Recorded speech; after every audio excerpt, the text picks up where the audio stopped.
Friends happy morning பாருங்கள் friends, நான் இன்றைக்கி ஒரு டிஃப்ரெண்ட்டான ஒரு குழம்பு செய்கிறேன். இதுக்கு பார்த்திங்கனாக்கா நான் கொஞ்சம் கடலைப்பருப்பும் துவரம் பருப்பும் பின்ன கொஞ்சம் உளுத்தம் பருப்பும் பாசிப்பருப்பு போட்டிருக்கேன். அதாவது 2 டேபிள் ஸ்பூன் அளவுக்கு கடலைப்பருப்பும் 2 டேபிள் ஸ்பூன் அளவுக்கு நம்ம துவரம் பருப்பும் ஒரு 1/4 ஸ்பூன் உளுத்தம் பருப்பு 1/4 ஸ்பூன் பாசிப்பருப்பும் இது எல்லாத்தையும் போட்டு நான் ஊற போட்டிருந்தேன். சேம் டைம் நான் மிளகாவும் அதே தண்ணியில் ஊற போட்டிருக்கேன்.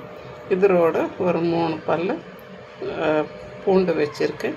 கொஞ்சம் உப்பு சேர்த்து நம்ம இதை கொஞ்சம் குறைன்னு அரைச்சிட்டு வந்துடலாம் ஃப்ரெண்ட்ஸ். அடுத்ததான் தேங்காய் எடுத்திருக்கேன். ஒரு 3 பல் பூண்டு எடுத்திருக்கேன். சீரகம் எடுத்திருக்கேன். இது நல்லா நைஸாக அரைச்சிட்டு வந்துடலாம். சேம் டைம் பார்த்திங்கன்னா ஒரு சின்ன நெல்லிக்காய், பெரிய நெல்லிக்காய் அளவுக்கு நான் புளி ஊற போட்டிருக்கேன். மீடியம் சைஸை புளி ஊற போட்டிருக்கேன்.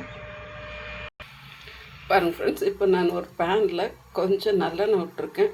1 ஸ்பூன் அளவுக்கு ஒரு 1/2 ஸ்பூன் சீரகம் போட்டிருக்கேன். இப்போ இதோட நான் கொஞ்சம் கருவேப்பிலை சேர்த்துடுறேன். கருவேப்பிலை நெக்ஸ்ட்டு கொஞ்சம் பெருங்காயம். இப்போ அரைச்சி வச்சு இந்த பருப்பு சேர்த்துடலாம். பாருங்கள் ஃப்ரெண்ட்ஸ், இப்படின்னு நல்லா வதக்கி கொடுத்துக்கணும். நான் பருப்பு அரைக்கும் போதே கொஞ்சம் உப்பு போட்டு அரைச்சிட்டேன்.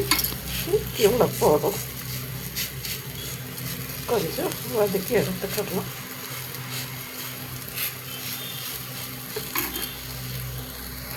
பாருங்கள் ஃப்ரெண்ட்ஸ், இப்போ இன்னொரு பேனில் கொஞ்சம் எண்ணெய் விட்டு பூண்டு ஒரு பெரிய வெங்காயம் கட் பண்ணி போட்டிருக்கேன். இது கொஞ்சம் வதக்கி கொடுத்துக்கலாம்.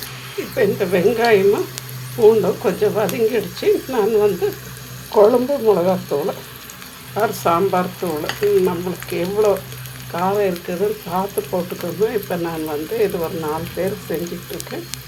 இந்த 1 ஸ்பூன் குழம்பு மிளகாத்தூள் போட்டேன். அதாவது அதில் எல்லாம் சேர்த்துருக்கோம், சாம்பார் பொடி மாதிரி. அது ப்ளஸ் இப்போ கொஞ்சம் மஞ்சத்தூள் சேர்த்துக்கிறோம். ஒரு 1/4 ஸ்பூன் மஞ்சத்தூள் இதை வதக்கி கொடுத்துடணும். இப்போ இதுக்கு தேவையான அளவுக்கு நம்ம கல் உப்பு சேர்த்துடுறோம். கொஞ்சம் வதக்கிட்டு நம்ம அரைச்சி வச்சு தேங்காய் சேர்த்துடலாம். ஃப்ரெண்ட்ஸ், இப்போ நான் ஃபஸ்ட்டு புளி கரைசல் சேர்த்துடுறேன். இப்போ இதோட அந்த தேங்காய் அரைச்சி வச்ச தேங்காவை ஊற்றிடுறேன். இதெல்லாம் சேர்த்து நல்லா கொதித்து வரட்டும்.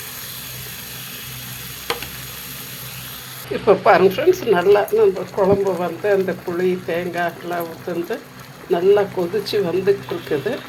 இப்போ அந்த பச்சை வாசனைலாம் போயிடுச்சு. நம்ம அந்த பருப்பை வதக்கி வச்சிருந்தோம்ல, அதை உருண்டை பிடிச்சி இதோட சேர்த்துடணும்.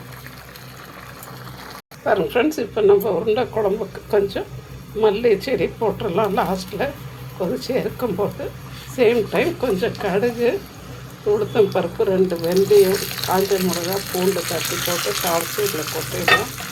நம்மளுடைய சூப்பரான சைவ உருண்டை குழம்பு ரெடி ஆகிடுச்சு. தேங்க்யூ ஃபார் வாட்சிங் ஃப்ரெண்ட்ஸ். ப்ளீஸ் ஷேர் பண்ணுங்கள், லைக் பண்ணுங்கள், சப்ஸ்கிரைப் பண்ணுங்கள். தேங்க்யூ.